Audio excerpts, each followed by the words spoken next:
आप सभी सुनने वालों को सुरेंद्र का प्रेम भरा नमस्कार। आदमी को इस समय सुबह 4 बजे हुए हैं। मैं यहाँ पार्क में आया हूँ। आदमी को हमेशा आत्मचिंतन करना चाहिए।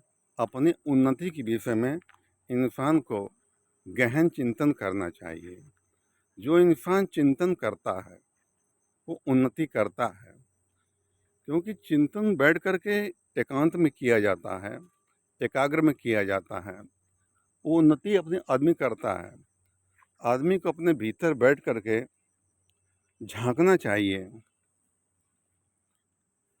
जो मैं कर्म कर रहा हूँ वो अच्छा है या नहीं है।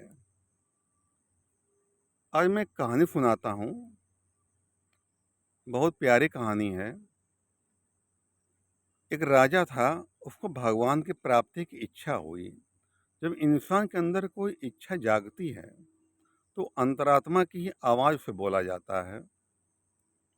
और अगर आदमी सही रास्ते पे चलता है तो प्रकृति उसकी इच्छा पूरी करती है। तो राजा को भगवान की प्राप्ति की इच्छा हुई कि बहुत समय से मैं राज्य कर रहा हूँ, मुझे भगवान की प्राप्ति करनी चाहिए, कैसे करें। मन में चिंतन हुआ उसके। तो उसने मंत्री से कहा कि मंत्री, मैं भगवान के दर्शन का इच्छा चाहता हूँ कि हमारे राज्य में कोई ऐसा संत महात्मा है जिसे भगवान को दर्शन करा सके। तो मंत्री ने कहा, महाराज 1 हफ्ते की मोहलत दीजिए, मैं पता करता हूँ। मंत्री कई जगह गया, एक जगह मिला महात्मा जी, बहुत ऊंचे महात्मा जी मिले।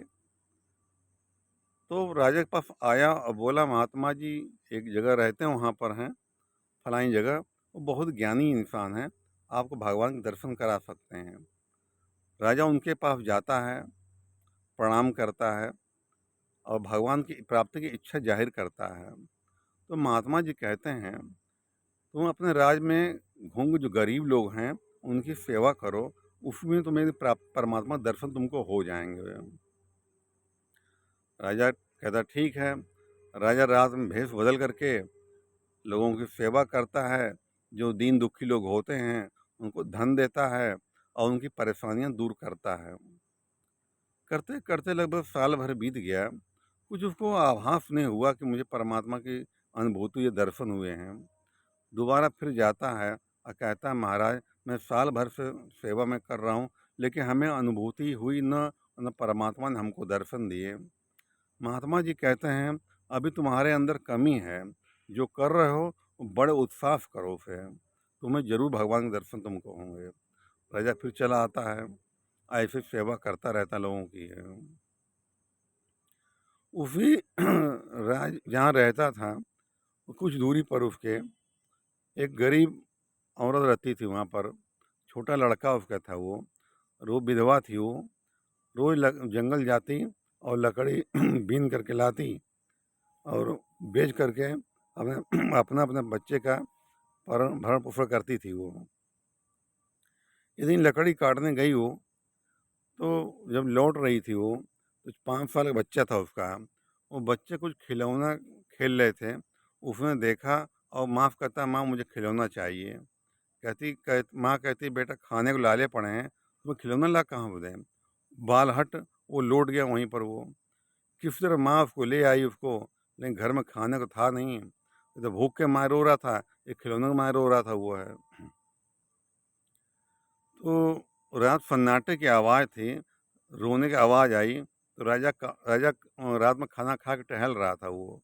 तो आवाज़ आई उसको, तो उसने सैनिकों से पूछा कि देखो यहाँ पर कौन रो रहा है, उसको बुला के ले आओ। सैनिक आवाज़ के माध्यम से घर पहुँचते हैं। दोनों माँ बेटे रो रहे थे। बेटा रो ही रहा था, उसको देख करके माँ भी रोने लगी, बहुत चुप करा रही थी वो। तो सैनिक गया और कहने, महाराज ने बुलाया आपको है, आप रो क्यों रही हैं। वो बेचारी घबरा गई, कहने महाराज बताया कि ये बात है, माफ़ कर दीजिए। नहीं, कहने आप राजा ने बुलाया, चलना पड़ेगा। तो बच्चे को लेकर राजा के पास जाती है, तो जाते पैर पकड़ लेती, महाराज मुझे क्षमा कर दीजिए, आपकी नींद खराब हो गई। तो राजा बोलता है, बेटी तू घबरा मत, तू बता रो क्यों रही है, बच्चा क्यों रो रहा है।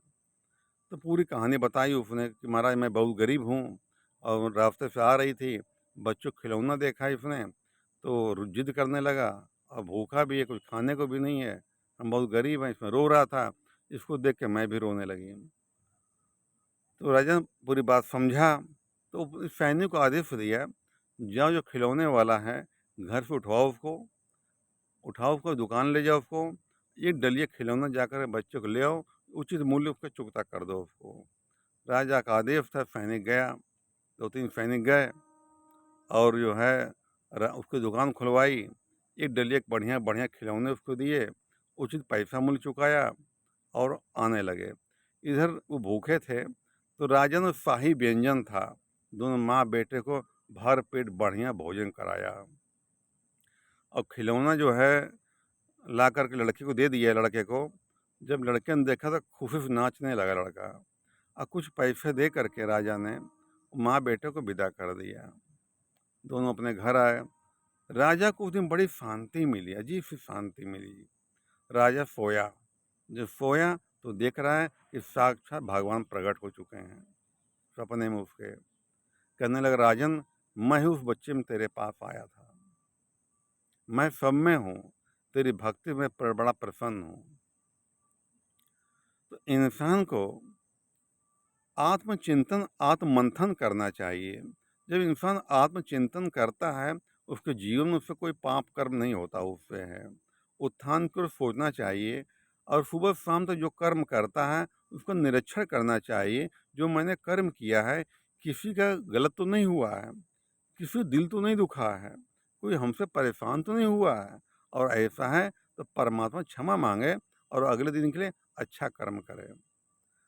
सप्ताह में 7 दिन होते हैं, एक दिन चुन लेना चाहिए अपने लिए कि आज के दिन मैं ईमानदारी से काम करूँगा।